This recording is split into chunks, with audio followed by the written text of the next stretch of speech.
Hi, I'm Melissa with English Ninjas, and today we're going to talk about the past. There are actually 6 different tenses used to talk about the past in English, but today we're going to focus on the 2 most common ones, the simple past and the present perfect. The present perfect is a tense that connects something that happened or started in the past with the present. It does this in 3 ways. First, in talking about past events without knowing when something happened. This can be something that has happened at any time since you were born until now. For example, have you ever flown in an airplane? Yes, I have flown many times. In this example, it is never stated when I flew, only that it's something that I've done. This structure often uses the words ever or never for emphasis when talking about experiences or things that you have or have never tried. Second, in talking about things that have happened recently. For example, have you finished your homework yet? Yes, I have just finished it. This structure often uses the words just, already, yet, or recently. Third, in talking about something in an unfinished state. This might show a period of time or a starting point that refers to the past. For example, I have played violin for 10 years. This shows a period of time. I have watched football since I was 5 years old. This shows a starting point. In both situations, the speaker is still doing the thing that started in the past.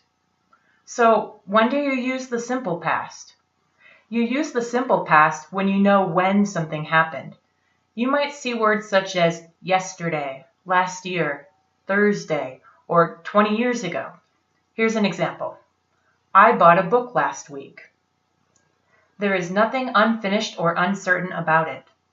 There's no starting or stopping period. It's a simple action in the past. Here's another example. My parents met in 1984. That's a defined period in time. They have known each other for 33 years. This shows a period of time. I could also say that they've known each other since 1984, which shows the starting period. Now let's practice. I'm going to tell you something about myself. Let's see if you can decide what function each verb has. Is it marking a definitive moment in time, where we would use the simple past?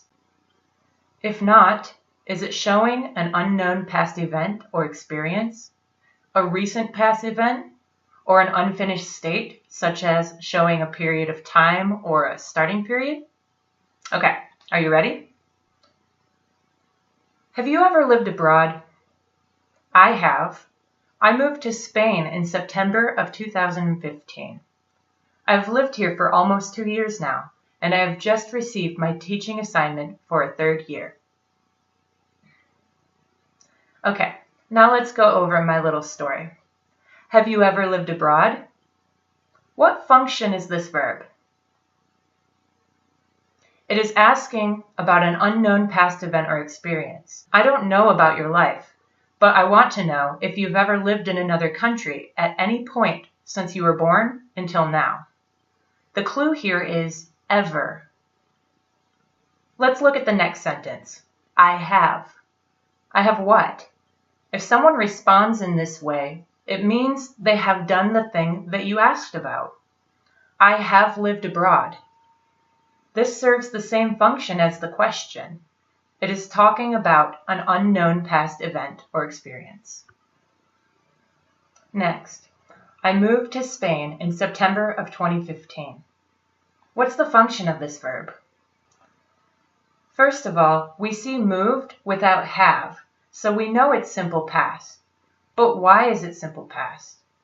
It marks a specific moment in the past, September of 2015, and it's a completed action. Next, I have lived here for almost 2 years now. What type of present perfect is this? 4 and 2 years mark a period of time. I have just received my teaching assignment for a 3rd year. This is also present perfect. It shows something that has happened recently.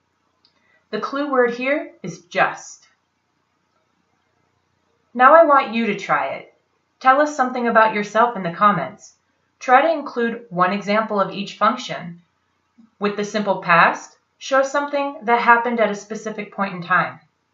With the present perfect, show an experience or something that happened at an unknown point in time, something that happened recently, and something that shows either a period of time or a starting period. Can't wait to hear what you've got to say.